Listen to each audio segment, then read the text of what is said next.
É difícil imaginar nossa relação com o futebol sem música. Não existe. O futebol e a música popular, eles foram dois canais raríssimos de ascensão das camadas populares que foram subalternizadas pelo processo histórico, né, de ascensão social. O Vasco da Gama abriu as portas para os negros dentro do futebol. A mesma coisa com o samba também, né, que era uma coisa mais popular e que naturalmente a elite discriminava totalmente, né? Inclusive proibidos totalmente de serem executados. Eu acho que por isso caminharam juntos no progresso, e sobretudo na questão de identificação com o povo brasileiro. Né? Olha isso aqui, olha isso aqui, é um pouquinho de Brasil, iaiá. Esse Brasil que canta é feliz. O futebol brasileiro, ele tem uma característica marcante, ou pelo menos teve durante muito tempo, que é a característica da ocupação do espaço vazio pelo drible. E esse drible, essa ocupação do espaço vazio, né, é característica também do samba. A ginga, né? A ginga do passista é a ginga do craque, o cara que tem aquela malemolência no futebol. Se você pegar qualquer jogo, botar em câmara lenta, e você vai encontrar uma música que faça exatamente, né, da plasticidade, da malemolência, né, do drible, todas essas coisas que têm uma relação, acho que o futebol, com a música. Se você vê, por exemplo, um gringo sambando, a tendência natural é que ele faça aquele gesto que já virou característico, quase caricatural, de levantar e baixar o dedo, né? O cara que fica assim. Isso não está errado, porque o corpo está respondendo aos impulsos do compasso. Tum, tum, tum, tum. Só que o grande mistério do samba como música é a síncope da música africana. Por quê? Você não samba nem no primeiro tum, nem no segundo tum. Você samba no espaço vazio que existe entre uma pancada e outra. O drible, ele tem uma similitude muito grande com essa ideia de você ocupar o espaço vazio.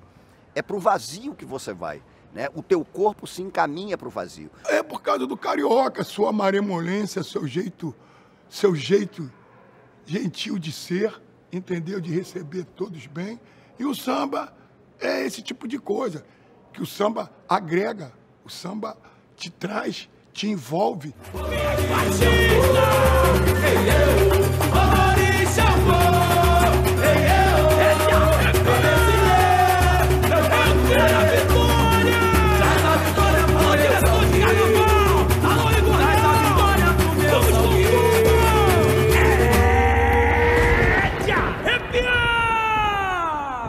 Em 1910, nasceu no Rio de Janeiro o Noel Rosa. O Noel era branco de classe média. Em 1913, nasce o Leônidas da Silva, negro, filho de uma empregada doméstica, portanto, pobre, né? Se você parasse para imaginar naquele momento o que seria o Noel no futuro, o que seria o Leônidas no futuro, era mais fácil você apostar que o Noel seria jogador de futebol e Leônidas sambista. Porque quando eles nascem, quem jogava futebol era o branco, né, e quem fazia samba era o preto, naquele momento que o samba estava sendo construído. Na década de 30, o Noel é o sambista e o Leônidas é o jogador de futebol.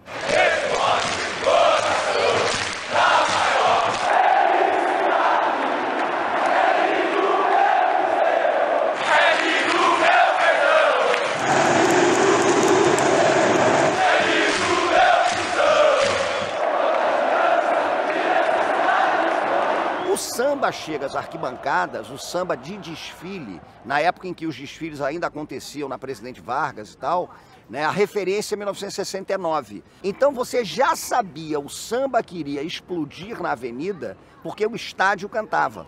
Eu acho que depois que o Neguinho da Beija-Flor criou aquela Domingo, eu vou ao Maracanã, foi que todas as torcidas, na verdade, abraçaram e automaticamente isso aí ganhou a boca de todos os torcedores.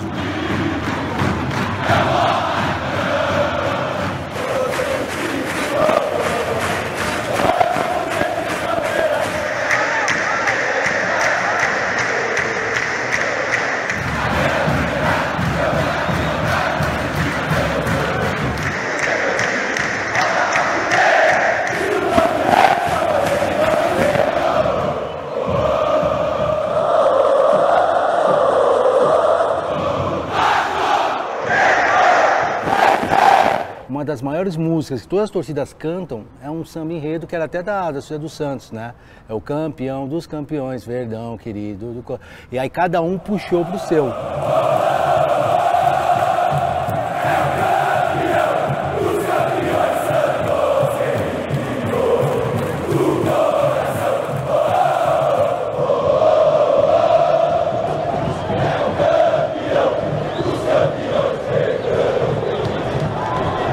Clássico no Morumbi, por exemplo, a disputa antes uma hora antes do jogo, caramba, era quem ouvia a batucada do outro no turno, entendeu? Então desse lado você tinha que ouvir a batucada da outra torcida lá, os caras fazendo um samba no túnel.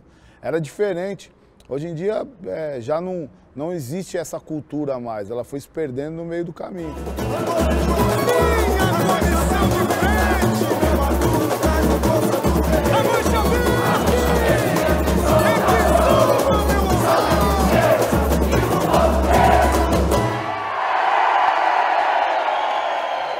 Hoje não se compara, hoje teve a moda da música argentina também. Funk. É funk, não tem mais essa ligação. Deixe de mar, deixe de lá, deixe baixo astral, em frente ao mar, será verdade, teu coração, aqui é cada experiência. Todas as conquistas, na verdade, que o futebol brasileiro conseguiu em Copa do Mundo, normalmente você tinha instrumento musical e sempre ligado um pouco ao samba. Isso veio desde 58 até 2002, quando foi o último título.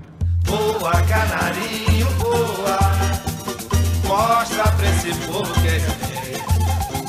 Voa, canarinho, voa, mostra lá na França o que eu já sei. Mas voa. Essa minha relação com a música, ela sempre foi muito forte. Lógico que em 1982, com a música que eu gravei, O Povo Feliz, né, que ficou como Voa Canarinho, ela teve uma repercussão muito maior daquilo que eu esperava. Eu tenho disco de ouro e de platina em casa, coisa que jamais na minha vida poderia imaginar. Como eu sempre gostei de música, sempre tive amigos ligados à música, quer dizer, isso se tornou para mim um hobby, né? Nunca tive a pretensão de virar cantor, gravei uma série de discos, gravei CD, mas isso como hobby mesmo, como diversão, né? E eu continuo até hoje, acho que só vou parar no dia realmente que não tiver mais condição. Aquele repertóriozinho, isso aqui, né? Isso aqui é o quê?